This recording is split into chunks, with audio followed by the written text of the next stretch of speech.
First ever factory outlet Mukunda jewellery KPHB Kothapet Khammam Somajiguda Hanamkonda. నమస్కారం, welcome to Suman TV. నేను గీతాంజలి. 2025వ సంవత్సరం వచ్చేసింది. మరి ద్వాదశ రాశుల్లో జన్మించిన వారి జాతక ఫలితాలు ఏ విధంగా ఉండబోతున్నాయి? మెరుగైన ఫలితాల కొరకు ఎటువంటి పరిహారాలు వారు చేసుకోవాలి? మంచిగా ఉన్న రాశులు ఏవి, అంటే మంచి ఫలితాలను ఇచ్చేటువంటి రాశులు ఏ ఉన్నాయి, అలాగే చెడు ఫలితాలు ఏ రాశులు వారు అందుకోబోతున్నారు, ఈ వివరాలన్నీ ఇవాళ వీడియోలో నేను మీకు వివరిస్తాను. వివరించేందుకు ప్రస్తుతం మనతో పాటు ఉన్నారు ప్రముఖ జ్యోతిషులు బ్రహ్మశ్రీ నందిబట్ల శ్రీహరి శర్మ గురువు గారు. వారితో మాట్లాడదాం. గురుగారు నమస్కారం అండి. వాగర్థ వివ సంపృక్తౌ వాగర్థ ప్రతిపత్తయే జగతః పితరౌ వందే పార్వతీ పరమేశ్వరౌ. సదాశివ సమారంభాం శంకరాచార్య మధ్యమాం అస్మదాచార్య పర్యంతం వందే గురు పరంపరాం. ఆదిత్యాయ చ సోమాయ మంగళాయ బుధాయ చ గురు శుక్ర శనిభ్యశ్చ రాహవే కేతవే నమః. శృంగేరి జగద్గురు పీఠాధిపతులకి, కంచి పీఠాధిపతులకి నమస్కారములు తెలియచేసుకుంటూ కార్యక్రమాన్ని ప్రారంభిద్దాం.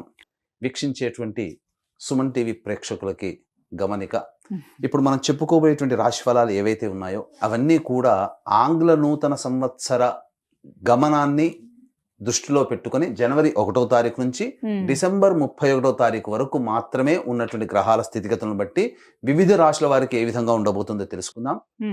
మనకు సాంప్రదాయానుసారంగా వచ్చేటువంటి ఉగాది నుంచి ప్రారంభమయ్యే రాశి ఫలితాలని, అనగా వచ్చే విశ్వావసునామ సంవత్సరానికి సంబంధించి ఉగాది ప్రారంభమయ్యడానికి అంటే ముందుగా మళ్ళీ ఆ యొక్క ఉగాది సందర్భంగా మళ్ళీ వివిధ రాశుల వారికి సంబంధించి రాశుల ఫలితాలు ఇవ్వడానికి ప్రయత్నం చేస్తాను. కాబట్టి ఇటువంటి దాంట్లో ప్రపంచమంతా అంగీకరిస్తున్నటువంటిది 2025 నూతన సంవత్సరం. అదేవిధంగా మనము కూడా ఆంగ్ల నూతన సంవత్సరం అనేటువంటి భావనతో ఈ యొక్క కార్యక్రమం చేస్తున్నాం. అదే ఉగాది నాడైతే మార్చి 29వ తారీఖు నుంచి మళ్ళీ 2026-28 వరకు ఉండేటువంటి గమనం వరకు ఉండేది చెప్పేటువంటిది. అవి మనం మరియు వీడియోలో తెలియజేసుకుందాం. అదే అడగబోతున్నాను గురుగారు. అంటే సాధారణంగా ఒకటే ప్రశ్న అడుగుతారు, ఉగాది కదా అసలు చెప్పాలి జాతక ఫలితాలు అనేవి, ఈ లోపు ఏంటి అంటే ఒక సాంప్రదాయంగా అది కొనసాగిపోతుంది. అంటే మనకేమని చెప్పబడింది అంటే, ధర్మం ఏం చెప్పబడింది శాస్త్రంలో అంటేనమ్మా, ప్రపంచమంతా ఏది ఒక విషయం గురించి ఒక తాటి మీద ఉంటుందో అది ధర్మమే కూర్చుంటుంది, శాస్త్రమే కూర్చుంటుంది. ఇక మరి ద్వాదశ రాశుల వారి జాతక ఫలితాలు తెలుసుకుందాం. ముందుగా గ్రహస్థితులు ఏ విధంగా ఉన్నాయో తెలియచేస్తారా? జనవరి 1, 2025 నుంచి. ఇక గ్రహస్థితిలో గనక గమనించుకున్నట్లయితే ముఖ్యంగా గురువు 9th మే వరకు కూడాను ఈ వృషభ రాశిలో సంచారం చేస్తున్నాడు. 9th మే నుంచి మిథున రాశిలోకి సంచారం, 9th మే నుంచి సెప్టెంబర్ 27వ తారీఖు వరకు. ఇక సెప్టెంబర్ 28 నుంచి నవంబర్ 11వ తారీఖు వరకు కర్కాటక రాశిలో. ఇక నవంబర్ 12వ తారీఖు నుంచి డిసెంబర్ 28 వరకు కర్కాటక రాశిలోనే వక్రీకరించే స్థితి పొంది ఉండడం. ఇక శని భగవాన్ల వారిని కనుక చూసుకున్నట్లయితే 15 ఏప్రిల్ వరకు కుంభరాశిలో సంచారం చేస్తున్నారు. 16 ఏప్రిల్ నుంచి అక్టోబర్ 9వ తారీఖు వరకు మీనరాశిలో సంచారం. ఈ మధ్య కాలంలో జూలై 8వ తారీఖు నుంచి వక్రీకరించి మీనరాశిలోనే సంచారం చేస్తున్నాడు. అలాగే అక్టోబర్ 10వ తారీఖు నుంచి కుంభరాశిలో సంచారం చేస్తూ వక్రీకరించి కుంభరాశిలో, నవంబర్ 26వ తారీఖు నుంచి వక్రత్యాగము శని భగవాన్ల వారు చేస్తున్నారు. ఇక రాహుకేతులు కనుక చూసుకున్నట్లయితే 15 మే వరకు కేతువు కన్యలో మరియు రాహువు మీనరాశిలోకి, అలాగే 16 మే నుంచి సింహరాశిలో కేతువు, అలాగే కుంభరాశిలో 16 మే నుంచి రాహుగ్రహ సంచారం జరుగుతుంది. ఇక్కడ గమనించుకున్నట్లయితే ఇక్కడ వీక్షించేటువంటి ప్రేక్షకులకు అందరికీ తెలియజేయాల్సినటువంటి అంశం ఏంటంటే, ముఖ్యంగా అందరూ ఈ ద్వాదశ రాశుల గురించి రాగానే అందరూ ఆలోచించేటువంటిది ముఖ్యంగా శని దోషం, ఏలినాడు శని, అష్టమ శని, అర్ధాష్టమ శని, కంటక శని, యోగ శని, ఈ శని దోషాలు. అయితే ఇక్కడ 15 ఏప్రిల్ వరకు శని కుంభరాశిలో సంచారం చేస్తూ 16 ఏప్రిల్ నుంచి మీనరాశిలోకి సంచారం చేస్తున్నా, ఈ యొక్క జూలై 8 నుంచి మీనరాశిలోనే సంచారం చేస్తూ వక్రీకరించినటువంటి కారణం చేత మళ్ళీ ఈ కుంభరాశి ఫలితాన్ని ఇస్తాడు.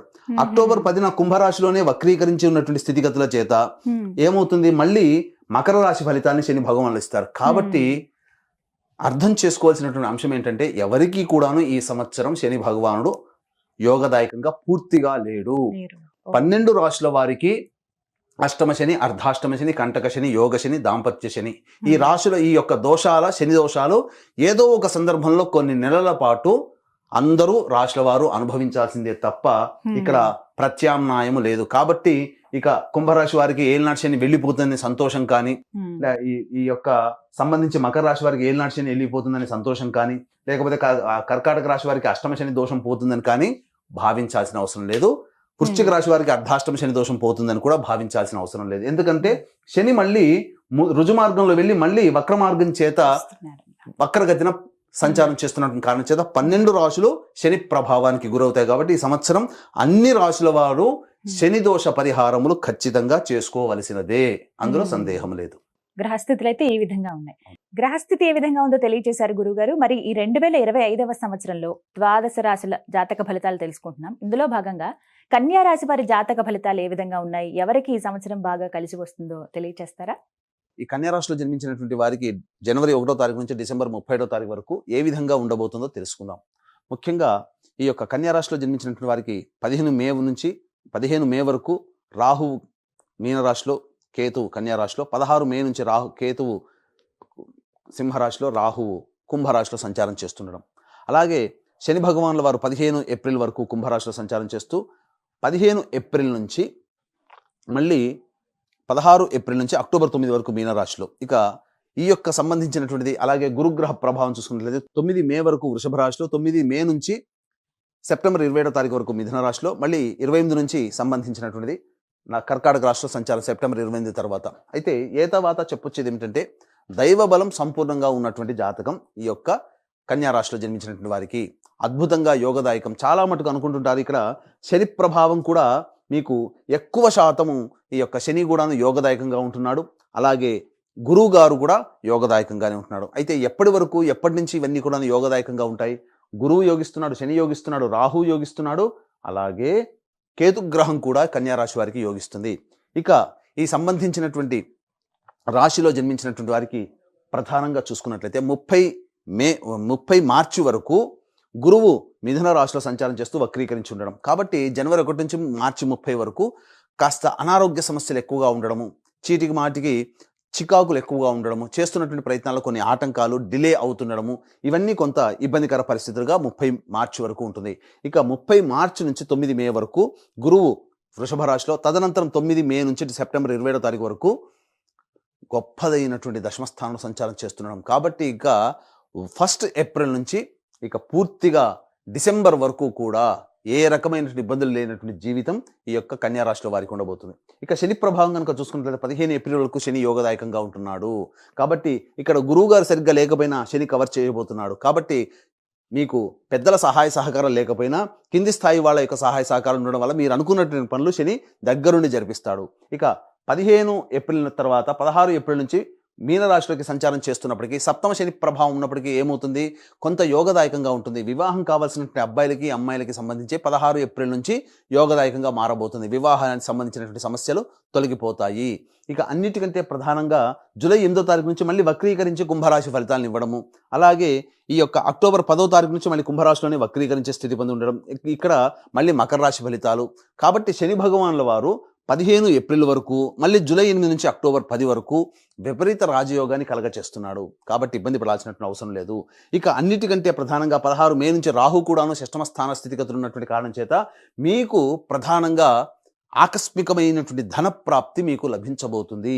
అంటే మీరు ఊహించరు ఇంత సంపాదన మనకు ఉంటుందా అని. ఎప్పటి నుంచి 16 మే నుంచి చూసుకున్నట్లయితే ప్రధానంగా ఈ 16 మేలో రాహు ఇక్కడ ఉన్నాడు.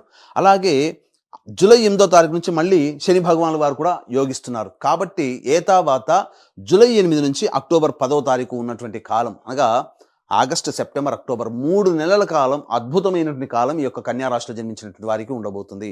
ఆకస్మికమైనటువంటి ధనప్రాప్తి కూడా ఉండబోతుంది.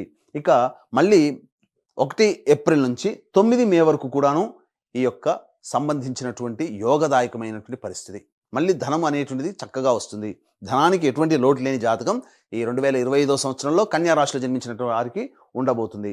అయితే ప్రధానంగా చూసుకున్నట్లయితే ఈ యొక్క కన్యా రాశిలో జన్మించినటువంటి ఉద్యోగస్తులు ఎవరైతే ఉన్నారో, ప్రైవేట్ రంగము, కేంద్ర ప్రభుత్వ రాష్ట్ర ఉద్యోగస్తులు ఎవరైతే ఉన్నారో వాళ్ళకి ప్రమోషన్స్తో కూడుకున్నటువంటి బదిలీలు ఉంటున్నాయి, సందేహమే లేదు. ఇక కోరుకున్న చోటికి బదిలీలు కూడాను అవుతాయి, ఇంక్రిమెంట్స్, ప్రమోషన్స్ వస్తాయి. నిరుద్యోగస్తులైతే ఉద్యోగం లభిస్తుంది. అయితే ఉన్న ఉద్యోగంలోనే గురుతర బాధ్యతలు పెరుగుతాయి. అయితే ఇక్కడ ప్రధానంగా ఏ సమయంలో మనకు ఉద్యోగం ప్రయత్నం చేస్తే బాగుంటుంది ఈ సంవత్సరంలో అనే సంశయం కూడా ఉంటుంది. కాబట్టి ఫిబ్రవరి 11 నుంచి మార్చి 13 మధ్య కాలంలో నిరుద్యోగస్తులకు ఉద్యోగం, లేదా చేస్తున్నటువంటి ఉద్యోగస్తులకి వేరే ఉద్యోగంలో ప్రమోషన్స్తో కూడుకున్నటువంటి వేరే సంస్థల్లో మీకు జాబ్ అనేటువంటిది ఉంటుంది. ఇక మళ్ళీ చూసుకుంటే జూన్ 14 నుంచి ఆగస్టు 15వ తారీఖు వరకు ఉన్నటువంటి సమయం కూడా నిరుద్యోగస్తులైతే ఉద్యోగం లభిస్తుంది. ఉద్యోగస్తులకి కూడా చాలా మంచి యోగదాయకమైనటువంటి పరిస్థితి, బాధ్యతతో కూడుకున్నటువంటి ప్రమోషన్స్ ఉంటాయి. ఇక మళ్ళీ ఆఖరిగా నవంబర్ 15 నుంచి డిసెంబర్ 15 ఉన్నటువంటి మధ్యకాలం కూడా ఈ కన్యా రాశిలో జన్మించినటువంటి వారికి ఉద్యోగ సమస్యలు తీరుతాయి. ఇక ఈ యొక్క సంబంధించిన కన్యా రాశిలో జన్మించినటువంటి రాజకీయ ప్రముఖులకి ప్రజల యొక్క ఆదరాభిమానాలు ఎక్కువగా ఉండడము, చేస్తున్నటువంటి ప్రతి ప్రయత్నంలో కూడాను పెద్దల యొక్క సహాయ సహకారాలు ఉండడము, నామినేటెడ్ పదవులు పొందేటువంటి అవకాశం ఈ రాశిలో జన్మించినటువంటి వారికి ఉంటుంది. ఇక అన్నిటికంటే ప్రధానంగా సినీ కళారంగంలో ఉన్నటువంటి వాళ్ళు నాటక రంగము, నాట్యము, సాహిత్యము, అలాగే సంగీతము, TV serials, social media, electronic and printing media రంగంలో ఉన్నటువంటి వారికి చక్కటి అవకాశాలు వస్తాయి. జూలై 8 నుంచి అక్టోబర్ 10వ తారీఖు మధ్య కాలంలో ధన రాబడి చాలా ఎక్కువగా ఉంటుంది. మీరు ఊహించిన దానికంటే ఎక్కువగా మీకు ధనము అనేటువంటిది సమకూరుతుంది. ప్రజాదరణ కూడా ఎక్కువగానే ఉంటుంది. ఈ యొక్క కన్యా రాశిలో జన్మించినటువంటి విద్యార్థులకైతే ప్రధానంగా శ్రమకు తగ్గినటువంటి ప్రతిఫలం ఉంటుంది. కోరుకున్న చోట మీకు విద్యాలయాల్లో ప్రవేశం అనేటువంటిది ఉంటుంది. అధిక ఉత్తీర్ణత శాతంతో మీరు తప్పకుండా మీ యొక్క చదువులో విజయాన్ని పొందుతారని చెప్పొచ్చు. ఈ యొక్క రాశిలో జన్మించినటువంటి వారికి ప్రధానంగా ఈ 1 ఏప్రిల్ నుంచి సెప్టెంబర్ 27వ తారీఖు వరకు ఉన్నటువంటి కాలము, అనగా FMCG, general stores, super markets, restaurant business, boarding and lodging, అలాగే ఎడ్యుకేషనల్ ఇన్స్టిట్యూషన్స్, జ్యువెలరీ రంగము, తీర్థయాత్రలు చేసేటువంటి వాళ్ళు, అలాగే కర్రీ పాయింట్స్ నడిపేటువంటి వాళ్ళు, పండ్ల వ్యాపారస్తులు, అలాగే ఈ సంబంధించినటువంటి పూజా ద్రవ్య స్టోర్స్ నడిపేటువంటి వాళ్ళు, వీళ్ళకందరికీ కూడా 1 ఏప్రిల్ నుంచి సెప్టెంబర్ 27వ తారీఖు వరకు ఉన్న కాలం అద్భుతంగా ఉంటుంది. ఇక సెప్టెంబర్ 28వ తారీఖు నుంచి నవంబర్ 11వ తారీఖు ఉన్నటువంటి కాలం మాత్రం మీకు అనుకూలముగా లేదు. ఖర్చులు ఎక్కువగా ఉంటాయి. పుణ్యక్షేత్ర సందర్శన ఉంటుంది. అయితే ఇక నవంబర్ 12 నుంచి డిసెంబర్ వరకు కూడా ఉన్నటువంటి సమయం కూడా అంత అనుకూలంగా లేదు. బ్యాడ్ టైం ఎప్పుడుందయ్యా అంటే నవంబర్ 12 నుంచి డిసెంబర్ 28వ తారీఖు మధ్యకాలం బ్యాడ్ టైం. ఇక గమనించుకున్నట్లయితే ప్రధానంగా ఈ సంబంధించినటువంటి ఎడిబుల్ ఆయిల్స్, స్టీల్ రంగంలో, అలాగే ఐరన్ రంగంలో ఉన్నటువంటి వాళ్ళు, అలాగే ఈ సంబంధించినటువంటి కింది స్థాయి ఉద్యోగస్తులు ఎవరైతే ఉంటారో, అలాగే ఏసీ షోరూంలు, ఏసీలు వంటి వాటికి సంబంధించినటువంటి వాటిలో పనిచేసేటువంటి వాళ్ళు, ఇక మైనింగ్ వ్యాపారస్తులు, ఇట్లాంటి రంగంలో ఉన్నటువంటి వారికి, పెట్రోల్ బంకులు నడిపేటువంటి వాళ్ళు, కన్యా రాశిలో జన్మించినటువంటి వారికి శని భగవానుడు అత్యంత రాజయోగప్రదుడుగా ఉండడం తద్వారా మంచి యోగ స్థితి ఉంటుంది. ఇక గమనించుకున్నట్లయితే ఈ యొక్క కన్యా రాశిలో జన్మించినటువంటి రైతులు ఎవరైతే ఉంటారో వాళ్ళకి 2 పంటలు కూడాను అధిక ధన రాబడి అనేటువంటిది ఉండబోతుంది. ఈ యొక్క లాయర్లు కానీ, అలాగే రియల్ ఎస్టేట్ రంగంలో ఉన్నటువంటి వారు అద్భుతమైనటువంటి యోగదాయకమైనటువంటి పరిస్థితిని పొందుతారు. చెప్పాను కదా, మే 9 నుంచి సెప్టెంబర్ 27 మధ్య కాలంలో మంచి లాభసాటితో కూడుకున్నటువంటి వ్యాపారం అనేటువంటిది ఉంటుంది. నూతన వ్యాపారం అనేటువంటిది చేస్తారు. కొత్త ప్రాజెక్టులు అనేటువంటి మీ చేతికి వస్తాయి. ఊహించని విధంగా ప్రాజెక్టులని ఈ సంవత్సరంలో కంప్లీట్ చేసుకోవడానికి అవకాశాలు ఎక్కువగా ఉన్నాయనేటువంటి విషయాన్ని గమనించుకోవాలి. ఇక ఈ రాశిలో జన్మించినటువంటి స్త్రీలకి కుటుంబంలో మర్యాద పెరుగుతుంది. మిమ్మల్ని చూస్తేనే ఒక గౌరవభావం అనేటువంటి వస్తుంది. గురుతర బాధ్యతలు అనేటువంటి పెరుగుతాయి. మీ బాధ్యతల్ని మిగతా వ్యక్తులు కూడా షేర్ చేసుకుంటారు. తద్వారా మీరు ఎక్కువ కష్టపడకుండానే గొప్ప పేరు ప్రతిష్టలు పొందే అవకాశం ఉంటుంది. ఉద్యోగినిలో అయితే కొంత కష్టపడక తప్పదు. అయితే ఈ యొక్క రాశిలో ఉన్నటువంటి స్త్రీలకి ప్రధానంగా సంతాన ప్రాప్తి కలిగేటువంటి అవకాశం గోచరమవుతుంది. ఎప్పటి నుంచి? మే 1వ తారీఖు నుంచి, అనగా ఏప్రిల్ 1వ తారీఖు నుంచి సెప్టెంబర్ 27 ఉన్నటువంటి మధ్యకాలంలో మంచి జరుగుతుంది, అనగా సంతాన ప్రాప్తి అవుతుంది. ఈ యొక్క రాశిలో జన్మించినటువంటి స్త్రీ పురుషులకి ఖచ్చితంగా వివాహ యోగ్యతలు అనేటువంటివి ఉంటున్నాయి. కాబట్టి మంచి జరుగుతుంది. ఈ చెప్పినటువంటి సమయంలో అన్ని రంగాల్లో ఉన్నటువంటి వారు కాస్త బేరీజు వేసుకొని ఆ సమయాన్ని కనుక పాటించుకున్నట్లయితే తప్పకుండా మీకు మంచి జరుగుతుందని చెప్పవచ్చు. ఇక గమనించుకున్నట్లయితే ఈ యొక్క కన్యా రాశిలో జన్మించినటువంటి వారికి ఈ యొక్క 2025వ సంవత్సరంలో మీ జీవితం చాలా చక్కగా ఉండాలి, ఆనందమయమైనటువంటి జీవితాన్ని పొందాలి. మీ యొక్క జాతకము మీకు వివాహం అయ్యుంటే కనుక మీ భర్త, మీ భార్య, పిల్లల జాతకం మీ మీద ప్రభావం చూపుతుంది. వివాహం కాకపోతే తల్లిదండ్రులు, తోడబుట్టిన వాళ్ళ జాతకం కూడా మీ మీద ప్రభావం చూపుతుంది.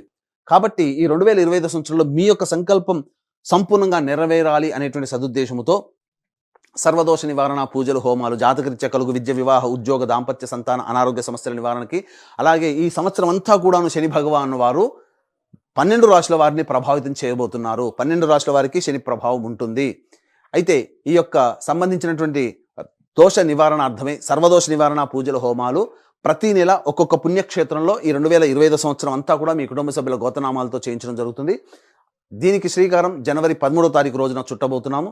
తద్వారా మీకు అన్నీ కూడాను మీ కుటుంబ సభ్యుల అందరి గోతనామాలతో ఈ యొక్క సర్వదోష నివారణ పూజల, హోమాలు ప్రతి నెల జరిపించడం జరుగుతుంది. అలాగే తండ్రి వైపు, భర్త వైపు 6 తరాలు, భార్య వైపు, తల్లి వైపు 3 తరాల్లో కుటుంబంలో ఏమైనా దుర్మరణాలు ఉన్నా, అలాగే మీ కుటుంబ సభ్యులు 60 సంవత్సరాల లోపల liver problem, kidney problem, cancer రోగాలతో మరణించిన లేదా 60 సంవత్సరాల లోపల ఏ విధంగా చనిపోయినా వాటిని పితృదోషం అంటారు. ఇట్టి పితృదోష నివారణకి పీఠం ఆధ్వర్యంలో ప్రతి నెల ఈ పితృదోష నివారణ కార్యక్రమాలు అనేటివి చేయించడం జరుగుతుంది. ఇక గమనించుకున్నట్లయితే సర్వత్రా మీకు మంచి జరగాలనే సదుద్దేశంతో ఈ కార్యక్రమాలు చేయించడం జరుగుతుంది. మరి కన్యా రాశి వారు మెరుగైన ఫలితాలు పొందాలంటే గనక వారు ఎటువంటి పరిహారాలు చేసుకోవాలంటారు? ఈ యొక్క కన్యా రాశిలో జన్మించినటువంటి వారికి 2025 సంవత్సరంలో సమస్యలు తీరిపోవాలి అని అనుకుంటే ప్రధానంగా పౌర్ణమి రోజున గురు చరిత్ర పారాయణం ప్రారంభం చేయండి. పౌర్ణమి రోజున ప్రారంభించి పూర్తి చేయండి. ఇది చాలండి. ప్రతి నెల ఇది చేసుకుంటే మీకున్నటువంటి సర్వ సమస్యలు కూడా తొలగిపోతాయి.